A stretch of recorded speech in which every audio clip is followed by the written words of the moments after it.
सरहद पार पाकिस्तान की तरफ से हो या हिंदुस्तान की जानिब से, आपस में कितनी ही खिलाफ बातें होती रहीं, इंसानियत के दुश्मन हमेशा दुश्मनी का बीज बोते रहे, लेकिन हिंदुस्तानियों की सखावत ऐसी ही है कि पूरी दुनिया इसे सलाम पेश करती है।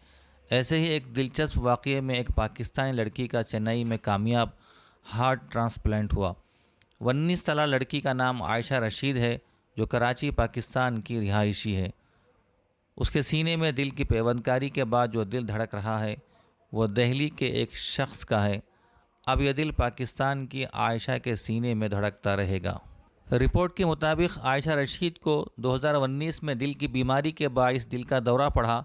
आयशा इलाज के लिए चेन्नई आई, ताहम कुछ दिनों के बाद आराम न मिलने के बाद आयशा जून 2023 में दोबारा चेन्नई वापस आ गईं। इलाज के दौरान उन्हें माली बहरान का सामना भी करना पड़ा। आयशा के माली बहरान को देखते हुए MGM हेल्थ केयर चेन्नई के मारूफ heart transplant doctor KR Balakrishnan ने उनकी मदद की।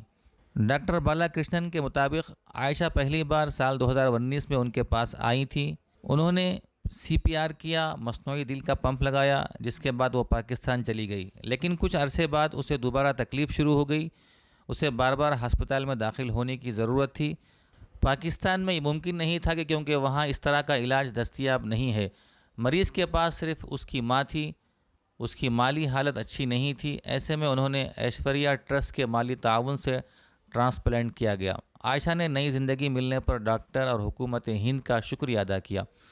उसने दोबारा हिंदुस्तान वापस आने की ख्वाहिश जाहिर की। आयशा ने कहा कि मैं बहुत खुश हूँ कि मेरा ट्रांसप्लांट किया गया। मैं हुकूमत हिंद का शुक्रिया अदा करती हूँ। मैं एक बार फिर हिंदुस्तान आऊँगी। मैं डॉक्टरों का तहे दिल से शुक्रिया अदा करती हूँ। आयशा की वालिदा सनोबर ने बेटी के ट्रांसप्लांट पर खुशी का इजहार किया।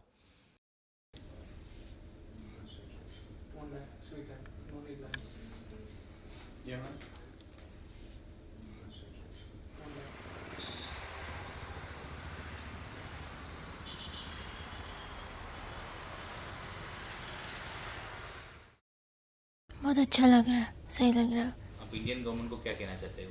थैंक यू फॉर, क्योंकि मुझे वीज़ा दिया और मेरा हार्ट ट्रांसप्लांट हुआ। आयशा बहुत ज़्यादा सिक थी और हमने इमरजेंसी में रिक्वेस्ट डाली थी और एक्सेप्ट हुई। फिर हमें वीज़ा मिला, हम यहाँ पर आए। प्रोसीजर में ये था कि आते ही इसको कार्डियक अरेस्ट आया था और डॉक्टर्स ने काफ़ी जद्दोजहद करके इसको बचाया और मींस के बिल्कुल डेड पोजीशन पे थी। हार्ट 10% वर्क कर रहा था।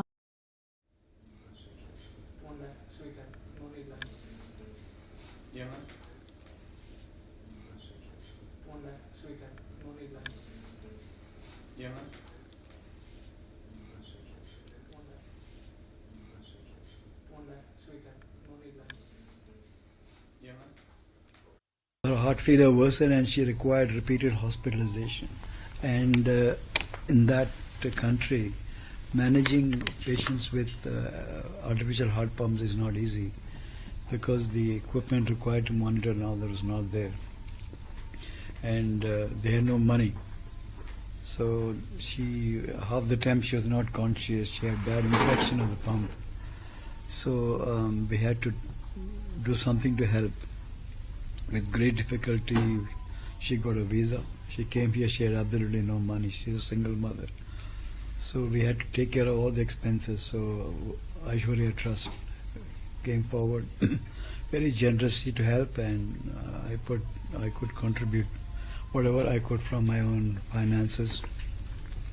And a few of the patients we treated were very generous, so they paid for, and eventually we got a donor heart from Delhi, which nobody else wanted. So she was lucky, and she underwent a transplant a couple of months ago. That heart actually was quite big for her because it was from a much older donor, and her chest had to be kept open for almost 10 days. We couldn't close the chest. And now she's completely recovered and she's ready to go home. So it's challenging from multiple points of view. First of all, medically it's not easy to treat someone like this with badly infected LVAD, with severe valve leak and severe biventricular failure. On top of that, without having any money, because the hospital is It's a commercial hospital and we're only working here, so we had to raise funds. And these are large sums of money, so it's not easy to treat. But I'm glad that she's done well and she's ready to go back to her country.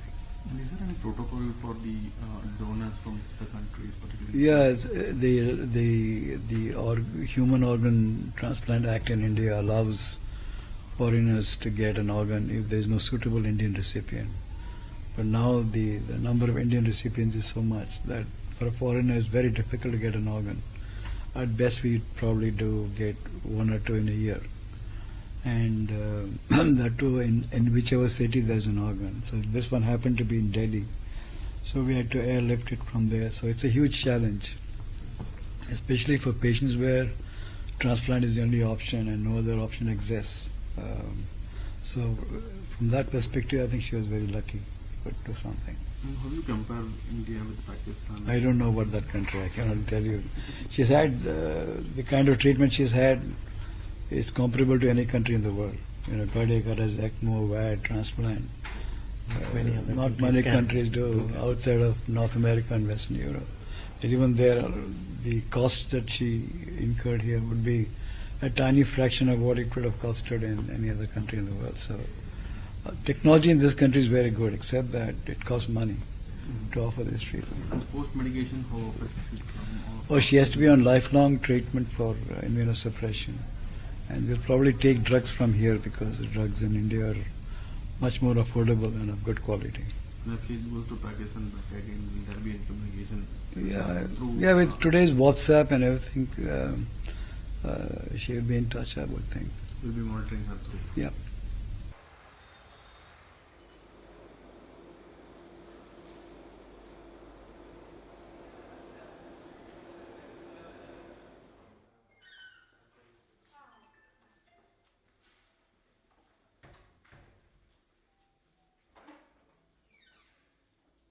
For us, any patient are patients. We don't look at religion or place or anything because all are patients.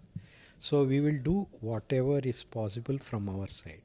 So in this case, again, we didn't look at whether she is a Pakistani or Indian or anything. She is a patient, young girl. If she survives, she will do well. So that is one thing. Second, again, we don't look at whether they have money or not. Whatever possible from our side, we would like to do.